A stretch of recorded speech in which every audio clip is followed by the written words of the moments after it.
Bonsoir à toutes, bonsoir à tous. Bienvenue dans votre émission Malikoura Tassira 2, un plateau consacré aux membres du gouvernement pour faire le point de l'action de l'exécutif.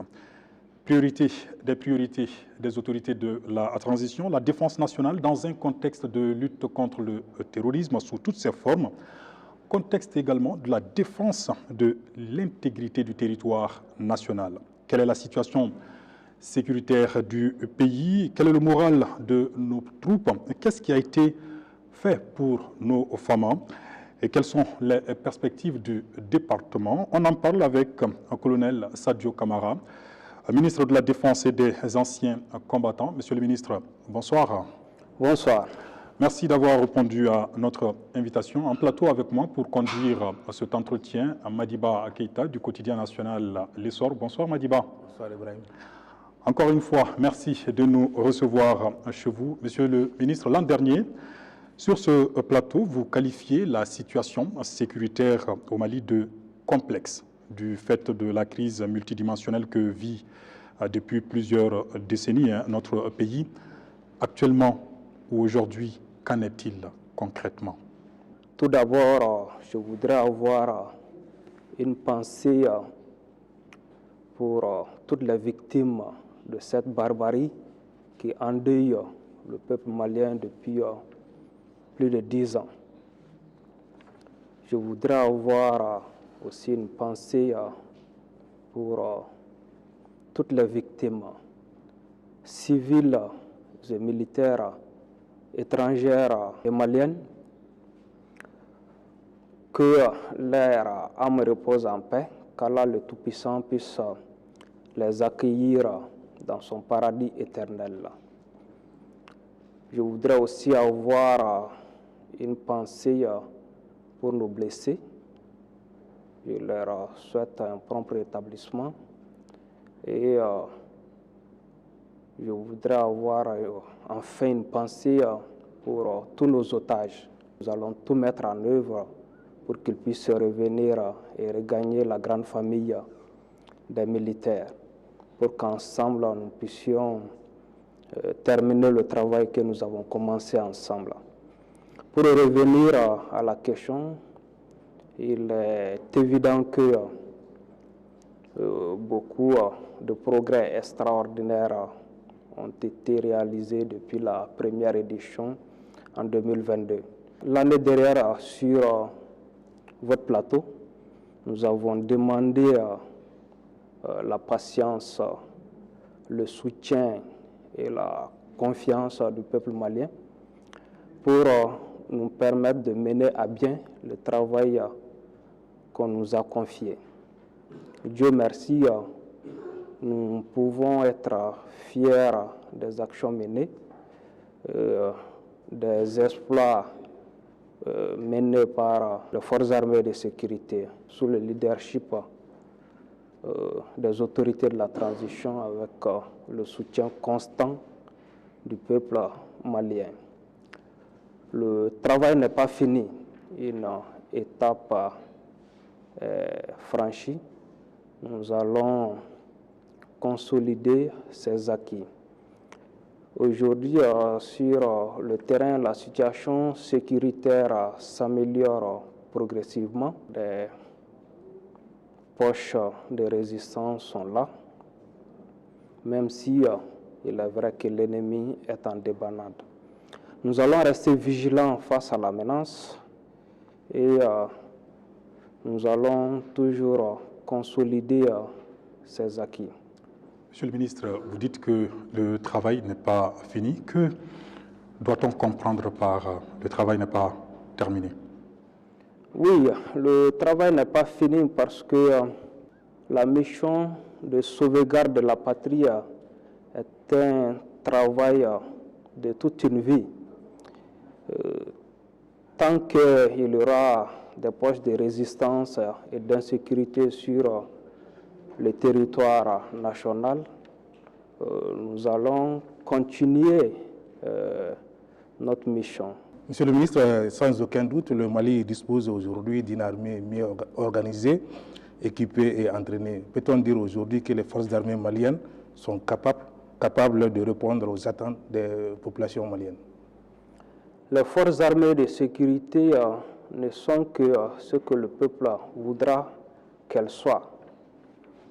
Aujourd'hui, avec l'appui des autorités de la transition et le soutien constant du peuple malien, des hommes ont été recrutés, formés, entraînés, du matériel militaire a été acquis avec des partenaires fiables et sincères. Ces acquis nous ont permis d'atteindre certains de nos résultats qui sont à saluer malgré les adversités internes et externes. Aujourd'hui, vous savez, les pays les plus développés ont les plus grandes armées. Donc, évitons d'être distraits par ceux qui veulent nous faire comprendre le contraire. Donc, aujourd'hui, le peuple malien peut effectivement compter sur son armée. Monsieur le ministre, parlons de coopération. À présent, Barkhane est parti, la MINUSMA se retire progressivement sur le terrain. Est-ce que vous parvenez à combler le vide? Quel vide? Il n'y a jamais eu de vide. Au contraire, nous pensons que c'est la présence de toutes ces forces étrangères qui a créé des vides au Mali. Vous vous rappelez, malgré l'embouteillage créé par Barkhane, G5 Sahel, Takuba, le Mali n'était pas unifié. L'insécurité gagnait du terrain. Mais aujourd'hui, grâce à la volonté du peuple et à la détermination des autorités maliennes, le Mali a demandé et obtenu le départ de toutes les forces étrangères. Et le résultat est là aujourd'hui, c'est visible. Le Mali est à nouveau unifié. L'armée malienne est présente dans toutes les régions du Mali. Nous pouvons dire qu'il n'y a pas de vide sécuritaire. C'était un défi à relever, Kidal. Effectivement, Kidal, c'était devenu un enjeu, une question d'honneur pour tous les Maliens. Aujourd'hui, ce que j'ai dit, c'est vrai que nous sommes rentrés à Kidal, mais le travail n'est pas du tout fini.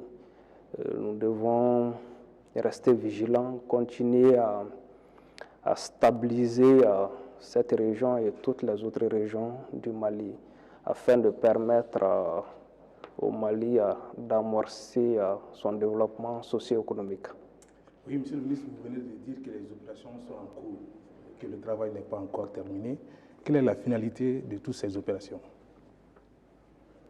Vous savez, tout État fort est adossé à une armée forte. Nous sommes en train de continuer les opérations parce que il nous faut stabiliser le Mali. Qui parle de stabilisation parle toujours de la lutte contre l'insécurité et la criminalité transnationale. Donc, nous ne pouvons pas nous reposer tant que le Mali n'est pas stable. Donc, le but de toutes ces opérations, c'est réellement de permettre aux Maliens et aux Maliennes de pouvoir mener une vie tranquille et nous permettre aussi de pouvoir amorcer le développement socio-économique du Mali. Monsieur le ministre, qui parle d'opération parle de moyens, parce que les opérations, ça demande beaucoup de moyens, beaucoup de ressources. Est-ce qu'aujourd'hui, l'armée dispose des ressources pour aller au bout? Une très bonne question. Je voudrais d'abord exprimer ma gratitude au peuple malien qui, malgré la situation difficile du pays, a accepté que l'armée soit une priorité. Et le gouvernement du Mali a su traduire le vœu du peuple malien en donnant comme priorité la défense nationale du territoire. Dans le programme d'action gouvernementale, c'est l'axe numéro 1. Aujourd'hui, nous pouvons dire que nous avons une armée très bien équipée. Vous vous souvenez, il y a de cela quelques années, le soldat malien se battait presque à main nue. Quelle que soit sa connaissance et son courage, il n'arrivait pas à tenir sur le terrain. Et l'ennemi avait cet avantage-là.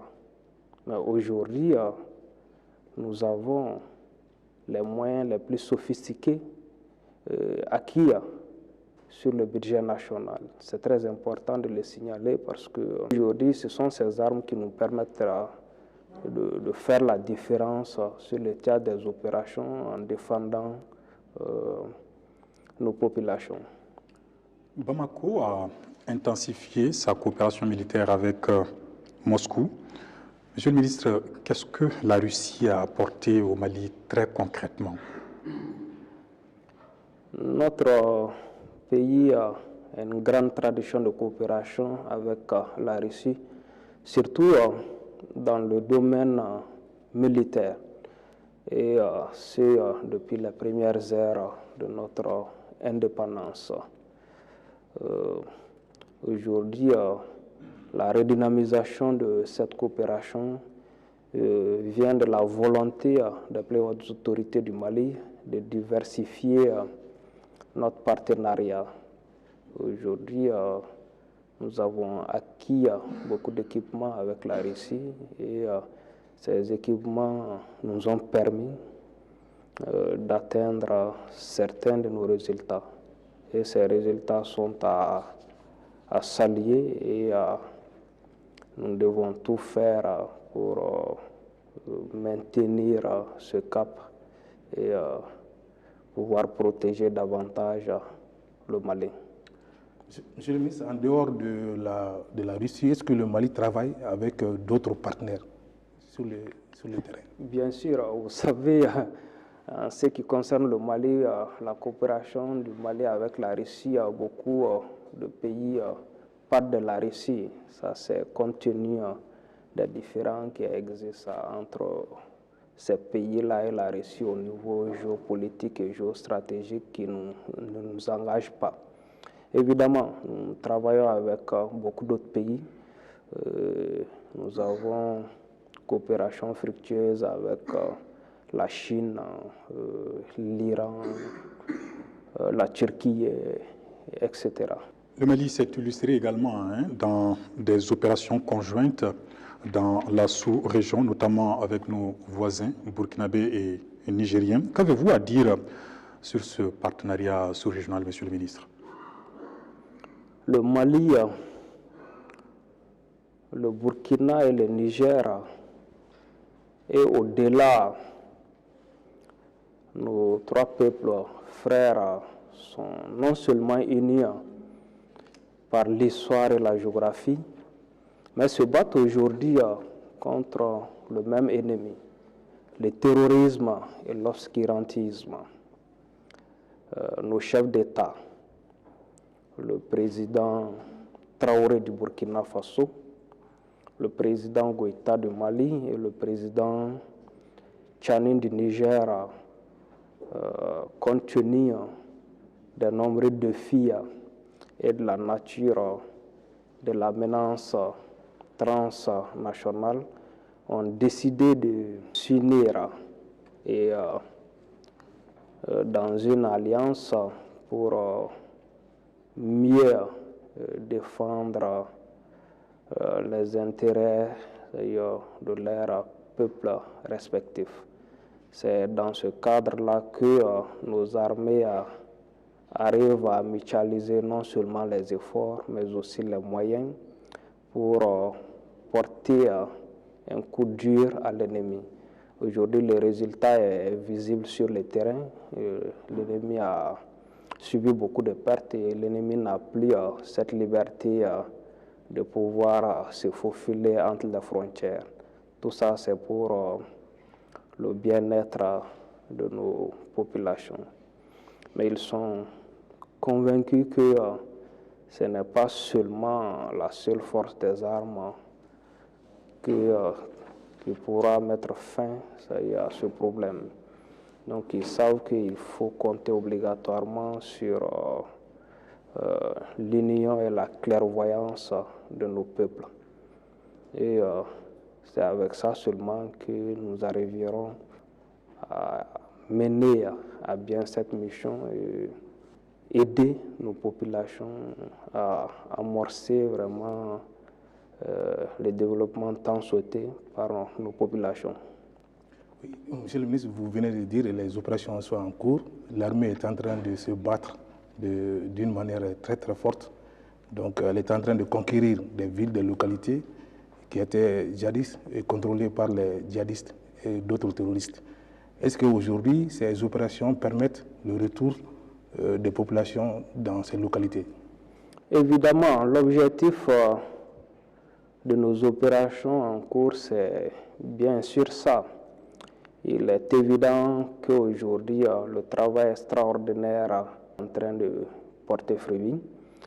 Aujourd'hui, l'administration est de retour dans beaucoup de régions et les personnes déplacées et les réfugiés, beaucoup sont retournés dans leurs villes, dans leurs villages et les services sociaux de base reprennent tout doucement.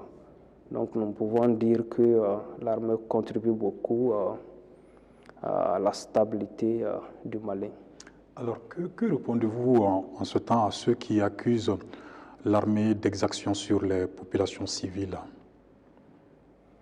Nous avons une armée professionnelle. Les soldats maliens sont formés sur la base de nos valeurs ancestrales. Et nous appliquons les droits de l'homme. Nous l'avons même appliqué lorsque on nous avait sollicité pour défendre le colonisateur colonisé chez lui-même. Donc nous n'avons pas de leçons à recevoir de quiconque.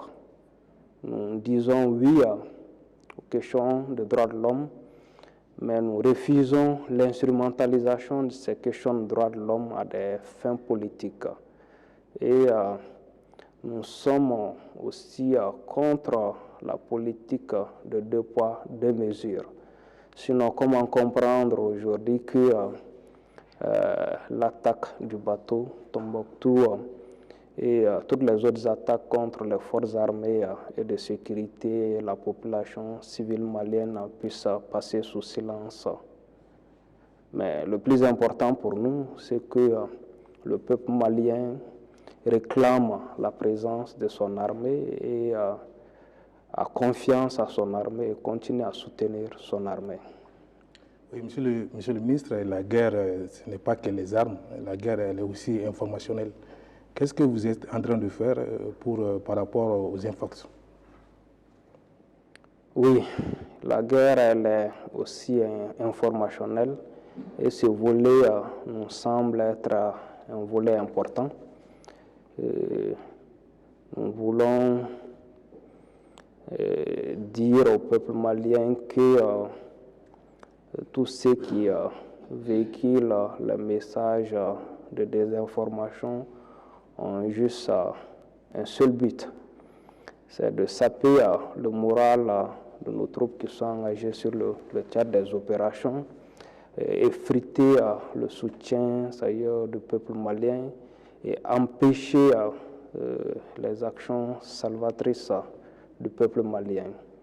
Donc je voudrais vraiment demander l'indulgence du peuple malien et demander aussi aux professionnels des médias de nous aider à mieux sensibiliser et pour que nous puissions sauver des vies, parce que c'est de cela qu'il s'agit. Les soldats qui se battent aujourd'hui sur les terrains n'ont besoin que d'une seule chose, la confiance et le respect pour leur permettre de pouvoir survivre, pour que leur sacrifice ne soit pas vain. Monsieur le ministre, revenons un peu aux actions menées en faveur des femmes. Vous avez parlé d'équipement, de recrutement. Parlons un peu du maillage territorial en termes d'infrastructures. Qu'est-ce qui est fait à ce niveau concrètement? Beaucoup a été fait au niveau des infrastructures. Le soldat, pour qu'il puisse se battre sur le théâtre des opérations, il faut qu'il ait l'assurance que les arrières sont assurés. Et aujourd'hui, nos soldats se battent sans arrière-pensée parce qu'ils savent que l'État malien est là, derrière, pour s'occuper d'eux et de leur famille. On ne le souhaite pas en cas de décès.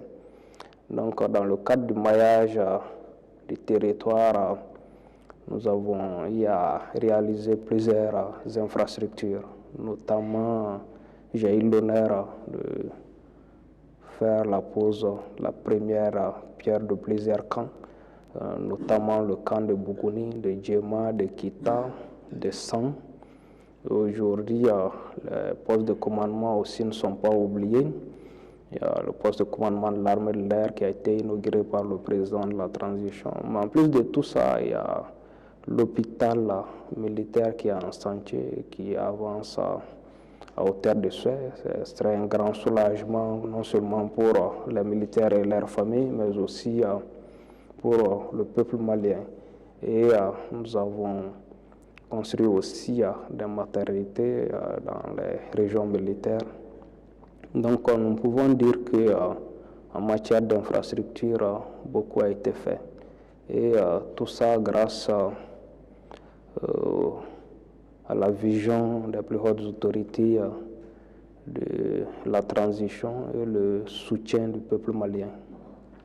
Monsieur le ministre, en dehors de l'équipement, de la formation, des infrastructures, qu'avez-vous fait pour améliorer les conditions de vie des hommes? Les conditions de vie des hommes est notre priorité. Et en plus de tout ce que les militaires ont bénéficié de façon générale avec tous les fonctionnaires, avec l'augmentation des salaires, le président de la transition a décidé d'augmenter la prime globale d'alimentation pour tous les militaires qui sont engagés sur le théâtre des opérations et la prise en charge des blessés est aujourd'hui une réalité. On ne le souhaite pas. En cas de décès, le paiement et la régularité des droits des ayants droit, aussi la priorité des plus hautes autorités de la transition.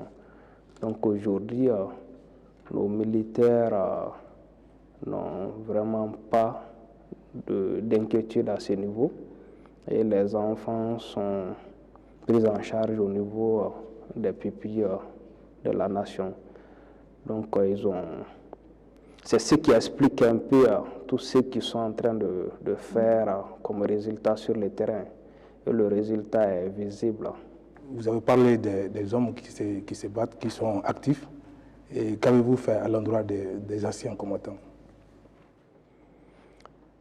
Les anciens combattants ont bénéficié des mêmes avantages que tous les autres fonctionnaires du Mali, avec l'harmonisation de la grille. Et aujourd'hui, l'État est en train de soutenir les anciens combattants à travers leur association. Et nous pouvons dire qu'à ce niveau, il n'y a pas de problème et le contact est établi avec le président des anciens combattants à travers l'ONAC. Beaucoup d'actions réalisées, beaucoup reste à faire, vous l'avez dit. En termes de perspective, Monsieur le ministre, quels sont les projets de votre département? Vous savez, tout État fort est adossé à une armée forte. À peine sortis du gouffre, nous devons nous projeter dans le futur pour que ce pays ne puisse plus jamais retomber. Donc le ministère de la Défense et des anciens combattants ambitionne de mettre à la disposition de l'État et de la nation une armée professionnelle, moderne, dont les capacités dissuaderont tous ceux qui essayeront de s'y frotter. Monsieur le ministre, nous sommes quasiment à la fin de notre entretien.